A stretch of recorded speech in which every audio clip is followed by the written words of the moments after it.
Как можно отремонтировать двор, если денег на его благоустройство у жильцов и управляющей компании нет? Чтобы привести в порядок придомовые участки многоквартирных домов, в этом году реализуется 139-й указ главы Чувашской республики. В очередном выпуске программы «Главная тема», который выйдет на канале «Россия-1» завтра в 8 утра, расскажем, как в муниципалитетах меняют облик улиц и дворовых территорий. Автор программы Вероника Павлова побывала в Батарево. В этом году муниципалитеты из республиканского бюджета на благоустройство выделили 16 миллионов рублей.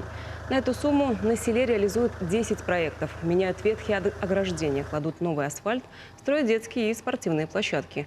Республиканская программа от федеральной отличается тем, что средства выделяются еще и на благоустройство малых населенных пунктов. В целом из республиканской казны в районы направили больше миллиарда рублей. Чтобы привлекать бюджетные средства, местные власти вместе с населением должны подготовить список проблемных территорий, зафиксировать подробно их текущее состояние и рассчитать затраты. Но не все эту работу выполнили на отлично. По итогам этого года уже наблюдалось так, что некоторые муниципалитеты не успели разработать проектную документацию, пройти экспертизу. И это, скажем так, послужило им уроком, что они на сегодняшний момент уже более в короткие сроки делают эту проектную документацию и проходят экспертизу. Потому что никто не хочет терять средства, которые идут на, скажем так, на благоустройство сельских населенных мест. Напомню, программа «Главная тема» выйдет в эфир на канале «Россия-1» завтра в 8 утра.